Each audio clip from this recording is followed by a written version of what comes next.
Hey, what's happening? What's Gucci? It's me, Sprax, and well, time for another episode of the Car Talk. You know, the show that isn't show, but makes for a great intro. For today's topic, as you see by the title, it's I feel bad for Gen Z. We're just going to hop right into this, and I feel bad for Gen Z because of just the stuff they have to go through. And here's what I mean by that. So I did my 2-year video already, it's been 2 years of me living in a car since January 10th, 2023. That's when I started doing this.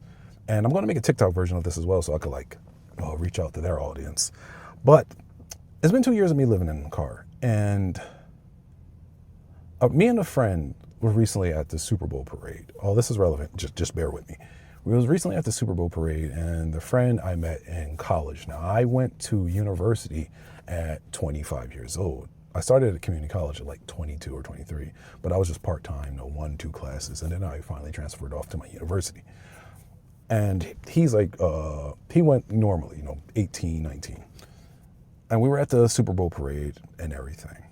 And one thing I talked about in my 2-year video was the fact that, part of me was doing this out of frustration, family blew a bunch of money and other stuff, even though my sister finally knows what that feels like, and she got mad at me for something. And I was like, kind of like karma, but that's neither here nor there. But also because after blowing money and everything, I couldn't really justify spending more money on these stupid rent prices and everything. So the friend that I brought up, he has an apartment here in Jersey. I'm not going to say where, but it's in a okay-ish area, but I don't think he's been there for about between 6 months and a year. And him and his significant other, they moved in together.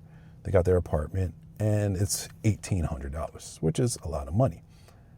Man, these storm clouds rolled in fast. It's not even dark yet. It's just clouds. Hopefully that doesn't mess up this part. We'll see what the Sony Xperia looks like in low light. But anyways, he's paying $1,800 for it. And I recently had to do some work on the car. Me and a friend of mine. I have a video of that coming out, working on the PCV valve on this 2AR FE engine, which is one of the worst things ever to do on a side street at a curve. But I also had to do some other modifications to the car, I can't really say. But because of that, me and the friend were talking, and he has a BMW.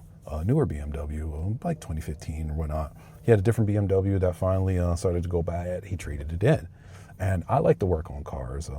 My bro who helped me likes to work on cars. He is a mechanic as well. I could turn a wrench, but he's a mechanic. And my friend that went to the Super Bowl parade with me, he was like, he would love to work on his car, but he can't because rent. He has to pay rent. More importantly, he's been there for, like I said, between 6 months and a year. I don't even think it's been a year yet because I remember when he posted about it. And the landlord has already tried to raise the rent by 100, but he was able to negotiate and was like, I'll meet you in the middle. So his rent's going up by $50. And that's why I feel bad for Gen Z. Because when it comes to the American dream and the social contract, me being born in, I guess I'm giving out too much, fuck it, I don't care. Me being born in 92, right? I got to see the last bit of the illusion of the American dream and social contract. And I mean illusion because it's a big club and none of us are in it. George Carlin. But I got to see the last of the illusion, the mantra, work hard, go to college, and you can make it too. Even though minorities, especially the black people I was around, because was raised around a lot of old school black people, folks who were in the civil rights movement and everything else, very politically charged, very intelligent. When I lived in Burlington, they, always kept it real with us, what this country's truly like and everything. And it wasn't to say that you can't make it, but it's the whole spiel that minority, especially black people do, you got to be 2 times better, 2 times smarter, really strive just to have an equal playing field, right? Either ways, I got to see the last of that, the last of the illusion. And then, 9/11 happens, and most people can remember where they were when 9/11 happened. I don't remember at all. I think I was in third grade at that time. Don't really remember if I was in school or not. Like, I just don't. But I do remember my mom crying from like when the news was replaying it, and like, you know, she's tearing up and everything because innocent people died, and she's a very emotional person. Not saying that in a bad way. It's just like she gets emotional easily. And after that, you know, that's when, you know, things started to change. Obviously, we had the global war on terror, yada, yada, yada, 2008 financial crisis and everything. You know, just the illusion shattered. You see, especially around 2008, because I'm more on the internet and stuff, you see the reality, like reading testaments of people whose families are broken up, others who've committed suicide, you know, just it all going downhill. In fact, when I was in 7th grade, I stopped saying the Pledge of Allegiance, because we still said it in middle school. And I just had the revelation one day where we were saying it, and the light bulb just went off my head. It was like, for liberty and justice for all. And my dad had been in like prison was in prison by then. He was in prison before I was born. After I was conceived, he was in prison before I was born, but wasn't there. I was conceived, you know, my parents did the thing, fetus, all that stuff, and then he went to prison. Went to jail. Like, sorry, I couldn't like formulate my thoughts there for whatever reason. But, you know, so I got to like have a bit of a different experience. And while he did run the streets and whatnot, so he doesn't really see like the sentence he got as like anything other than, you know, everything I finally did caught up to me, because he had did 20 years. The sentence he had received in that occasion was like very, if he had a lawyer, he wouldn't have got that much time. Really, he wouldn't have got to 20 years. Probably would do like 3 to 5. You know, it was like a bunch of cases for assault, big brawl, yada, yada, yada. Like a lot of players and people involved, but they were running on telephone crime and everything. And having access to the internet, seeing situations where like people got off for less, as well as reading about things as like the Trail of Tears, Jesus, which our school in the suburbs, when I was in Burlington living at my great grandparents, kind of glossed over. You know, slavery, some aspects of slavery were glossed over. Just a bunch of things where it was like, this isn't really.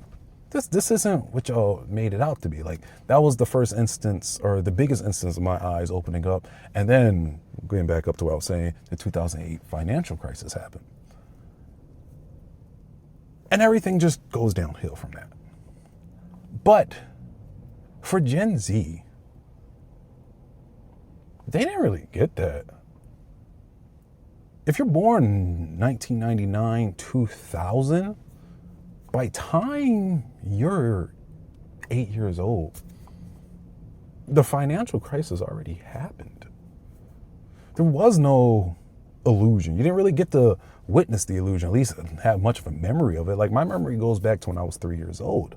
But, you know, I'm still a young child, and still, you know, I could see the world and I could perceive it and take it in. But obviously, 3-year-old me compared to 8-year-old me, compared to 12-year-old me, you know, we have different experiences, different brain development. You know what I'm saying? Like, they didn't really get to have that, because by time, you know, you're 7 or 8, just going for like the ones born in 1999 to 2000, the bubble's already popped. And now you have to navigate situation after situation after situation, and not really navigate it so much for Gen Z as much as experience it all happening, including like all the school shootings. One of the younger kids, because I took a lot of the kids under my wing, I'm like everybody's older brother, and I actually am an older brother, had like just a breakdown, just a bad breakdown one day, and like everything that was bothering him, school shootings, everything else, like, you know, he just let it all out, just all his stresses and everything. And when he was doing that, it had dawned on me, like, damn, I never really realized like this affects them. Columbine happened when how old I was. Somebody could do the math. I'm not doing it right now. But even when Columbine happening, and then you had the Virginia Tech and everything, I never really worried about some of those things. You know what I'm saying? But like by the time the shootings really started to get bad, I was already towards like graduating high school. And then in my case, I was like a dropout anyways originally. Middle school, I skipped a lot of classes. High school, when I moved to Trenton, I missed 73 days my first year. Like I was checked out, you know what I'm saying? So I didn't really feel the same level of involvement and worry. But when I was at the Super Bowl parade, in my head I was like, well, I'm originally from Philly and I like feel safe here because I know like half of this crowd is strapped, but somebody could do something to me, to us. If there's somebody crazy enough to really open fire on this crowd, well, somebody did it at the Super Bowl at New Orleans. Was it the Super Bowl or was it? Damn, I don't even remember. It was the guy that drove the car through the crowd. I think that was at the Super Bowl. No, it wasn't. New Year's Eve. It was New Year's Eve. See, so much things happen, can't even remember. But that happened at New Year's Eve. And that was terrible. That was awful, right? But this is like one of the few times I'm like, oh, this is actually a concern. This is the concern that the other youngin had when he was having his breakdown. The social construct has failed. That's what I'm basically trying to say here. No, the American dream illusion has popped. The social contract that, we're all born into, that we had no control over, it existed before we came out the womb. It's a one-sided contract.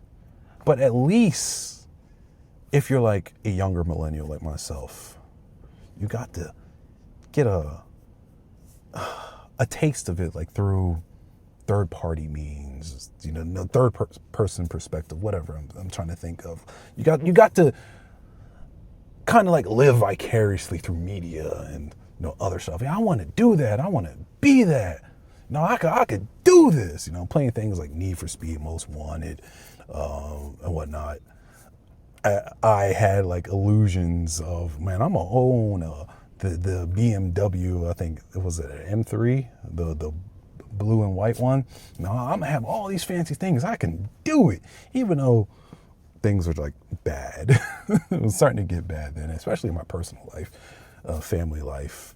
We're just very dysfunctional and a bunch of other stuff. But I still had those illusions, and I still do today because I have a chip on my shoulder and I believe I can put my head into anything and get it done no matter how hard the obstacles is. But that shouldn't be the case. Some people like myself, like we want more. I want more. I want it all. I want everything. I want to learn everything. I want to do everything, and I will sacrifice it all to go for it. But what about those who, once again, like I said, had no choice in this social contract? They just want to live. They just want to do what they're supposed to do. Do their duty and just live. Not really getting the chance to do that. And so, going back to the Super Bowl parade, I was just thinking of like, damn, your landlord, who's a private landlord, already tried to raise the rent on you. Well, basically did. And it's going to happen again. And it's going to happen again and again and again. What the hell's the point of everything then? What's the point of like doing all this stuff if you have no control over it? You're basically just a cog, a gear, and a big, barely oiled machine. And you're getting worn down and worn down and worn down, and then you're just gonna get, discarded, cast away for the next gear. That's pretty much like the Gen Z experience from how I see it. That social contract is a 360 deal. And that's fucked. That's messed up. With the current show we have in office is not going to get any better. It's going to get way worse. And I feel bad for them. Like, I feel bad for my millennials as well, but I especially feel bad for them because they just were raised in it. Born into shit. It's all messed up. That sucks. That truly sucks. But anyways, it's getting dark out here. That's the video. I'll see y'all in the next one. Deuces.